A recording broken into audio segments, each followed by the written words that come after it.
Hello friends, তো গরমের এই সেরা ফুল গাছগুলোতে এত সুন্দর করে ফুল পাওয়ার জন্য যে কোন দুটো অর্গানিক খাবার আমি ব্যবহার করছি সেটা আপনাদেরকে দেখাবো।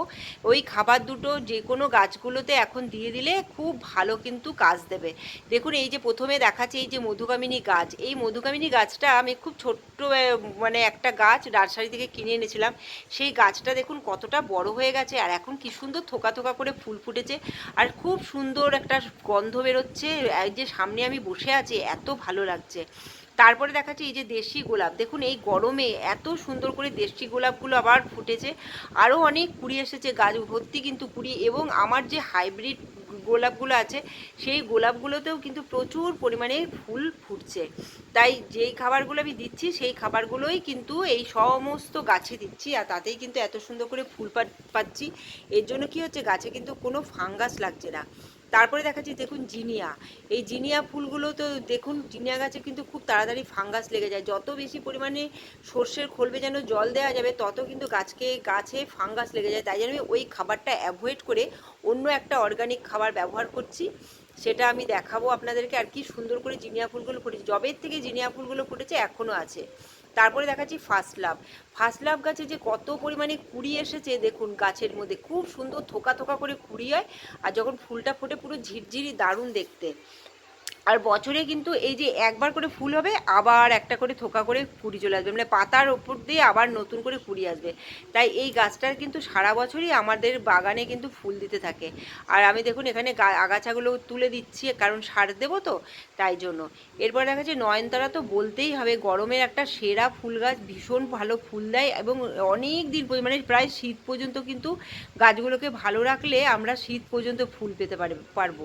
তাই জন্য দেখুন কি সুন্দর করে এই গাছগুলো সমস্ত নতুন পাতা ছেড়েছে। দেখুন গাছটা দেখলে আপনারা বুঝতে পারবেন। আর এগুলো সব ছোট চারা থেকে, সব ছোট ছোট চারা থেকে এত সুন্দর করে গাছগুলো হয়েছে। তো এই গাছগুলোতেও আমি কিন্তু খাবার দিয়ে, মানে খাবার দিয়ে এত সুন্দর করে রেজাল্ট পেয়েছি। তারপরে দেখাচ্ছি টেকোমা গাছে তো একবার ফুল হয়েও গেছে, আবার নতুন করে ফুল ফুটেছে এবং কুড়ি এসেছে। বারবার একটা গাছে গরমে কিন্তু ফুল পাওয়া যায়, এমন না যে সিজনাল ফুল আর হবে না, একবার হয়ে গেল আর হবে না, সেটা নয়। এই গরমের গাছগুলোর এটাই সুবিধে, একবার ফুল হয়ে যাওয়ার পর আবার ফুল ফুটবে। আর এই দেখুন লিলি, কত ফুল আমার হয়েছিল, আবার এই দুটো ফুল ফুটেছে, কি সুন্দর লাগছে, একদম জোড়া একটা ডালের মধ্যে দুটো ফুল হয়ে আছে। আর বিনা পরিচর্যা, এগুলোতে তো কোনো, আপনি যদি খাবারও না দেন কিচ্ছু হবে না, গাছগুলো নিজের থেকে কিন্তু খালি জল দিয়ে গাছগুলোকে বাঁচিয়ে রাখতে হবে।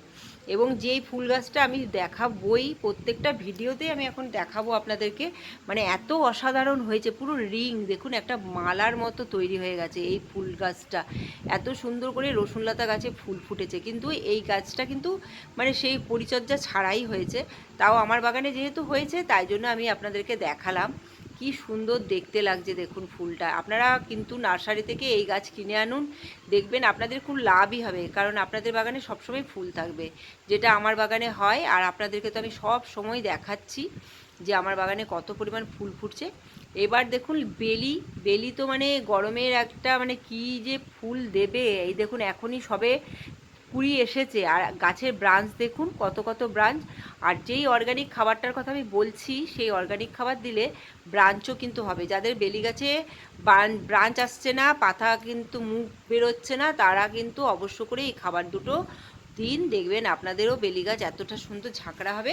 আর দেশি নয়নতারাতেও তাই, দেশি নয়নতারাতেও আমি কিন্তু এরকম করেই দিয়ে যাচ্ছি। আর দেখুন এক একটা ব্রাঞ্চে একদম থোকা থোকা করে ফুল ফুটেছে, প্রচুর ফুল, আর কুড়িতে ভরে গেছে। খালি বীজগুলোকে তুলে তুলে ফেলে দেবেন, বীজগুলো গাছের মধ্যে হতে দেবেন না, তবে কিন্তু প্রচুর পরিমাণে ফুল আপনারা অনেক দিন পর্যন্ত পাবেন। আর আপনারা তো দেখছেনই কতদিন ধরে ফুল গাছটা আমি আপনাদেরকে দেখাচ্ছি। দেখুন খুব সুন্দর দেখতে লাগছে এই ফুল গাছটাও। এবার যেটা দেখাচ্ছি, এবার আমি সারটা দেখাচ্ছি। দেখুন চা পাতা নিচ্ছি, যে কোনো চা পাতা আপনারা নিতে পারেন। আমি এখানে লিপটনের চা পাতা নিচ্ছি, কারণ এই চা পাতাটা অনেক দিনের হয়ে গেছে, তাই জন্য এই চা পাতাটাকে নিয়ে আপনি প্রায় আধ ঘন্টার মতো জলে ভিজিয়ে রাখুন বা 1 ঘন্টা। যখন দেখবেন গাছ পাতাগুলো পুরো থিতিয়ে নিচে পড়ে গেছে, তারপরে দিয়ে দেবেন একটু হিউমিক অ্যাসিড। এই যে হিউমিক অ্যাসিডটা দেখালাম, এটা কিন্তু 100% একদম অর্গ্যানিক। এই হিউমিক অ্যাসিডটা তারপরে চা পাতার সাথে মিশিয়ে দিন, দেখবেন যে এরকম ফুল সেমনি পাতা, দুটো জিনিসই গাছের মধ্যে কিন্তু হবে। আপনারা একবার দিয়ে দেখুন, দেখবেন গাছে খুব উপকার পাবেন। আমি কিন্তু মধুকামিনী গাছের মধ্যে দিয়ে দেখাচ্ছি। সব গাছের জন্য বলিনি, আমি সব গাছে এই খাবার প্রয়োগ করি। তো একটা গাছে আপনাদেরকে দিয়ে দেখালাম, খুব উপকার আমি পেয়েছি। তো আমি এখানে ভিডিওটা শেষ করব, আপনারা ভিডিওটা দেখবেন। Bye bye, take care.